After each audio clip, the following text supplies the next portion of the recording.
రంగారెడ్డి జిల్లా తుర్ఖాయాంచల్ municipality మురుగుపూర్లో RTC విశ్రాంత ఉద్యోగుల భవన నిర్మాణానికి మంత్రి పొన్నం ప్రభాకర్ స్థానిక ఎమ్మెల్యే మాల్రెడ్డి రంగారెడ్డి కలిసి శంకుస్థాపన చేశారు.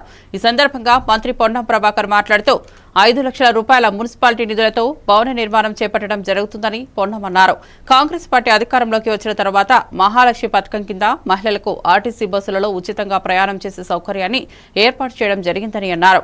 భవిష్యత్తులో ఆర్టీసీని సౌకర్యవంతంగా తీర్చిదిద్దే లక్ష్యంగా కాంగ్రెస్ ప్రభుత్వం పనిచేస్తోందన్నారు. ఆర్టీసీ అంటే దండగ కాదు పండగని కాంగ్రెస్ పార్టీ నిరూపించిందని ఎమ్మెల్యే మల్రెడ్డి అన్నారు.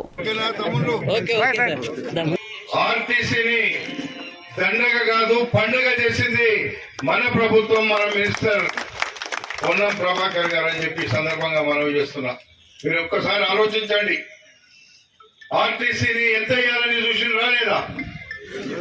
ఈ రోజు ఆర్టీసీకి ప్రభుత్వ పక్షాన డబ్బులు ఇచ్చినా సరే ప్రజలకు అక్కలు వచ్చే విధంగా ఆర్టీసీ నిలిచే విధంగా చేసింది కాంగ్రెస్ పార్టీ కాదా అని చెప్పి ఈ సందర్భంగా మీకు మనవి చేస్తున్నా. కావచ్చు ఇంకా కొన్ని ఇబ్బందులు ఉండొచ్చు. ఇప్పుడే మీ అసోసియేషన్ నాయకులు అడిగినటువంటి మాట, మాకు రకరకాల సమస్యలు ఉన్నాయని, పింఛన్ తక్కువ ఉందని, రేషన్ కార్డు లేవని, పేదోళ్ళలాగా మమ్మల్ని ట్రీట్ చేయమని అడుగుతున్నటువంటి మాటలు తప్పేమీ లేదు.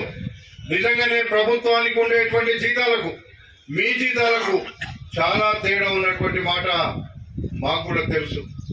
భవిష్యత్తులో ఆర్టీసీ ఇప్పటికే ఆపరేషనల్ లాస్ నుంచి ప్రాఫిట్ లోకి వస్తా ఉంది.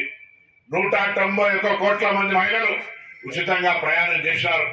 దాదాపు 6,300 కోట్ల రూపాయలు తెలంగాణ ప్రభుత్వ పక్షాన ఆర్టీసీకి జమ చేయడం జరుగుతూ ఉంది.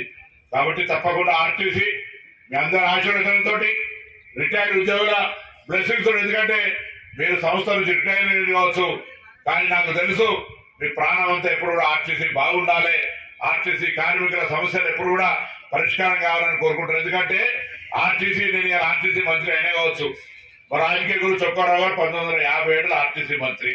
దాని తర్వాత మా జిల్లా నుంచి మాకు రాజకీయంగా చాలా దగ్గర ఉండేటువంటి గురువు గారు సత్యనారాయణ రావు గారు 2 సార్లు ఆర్టీసీ చైర్మన్.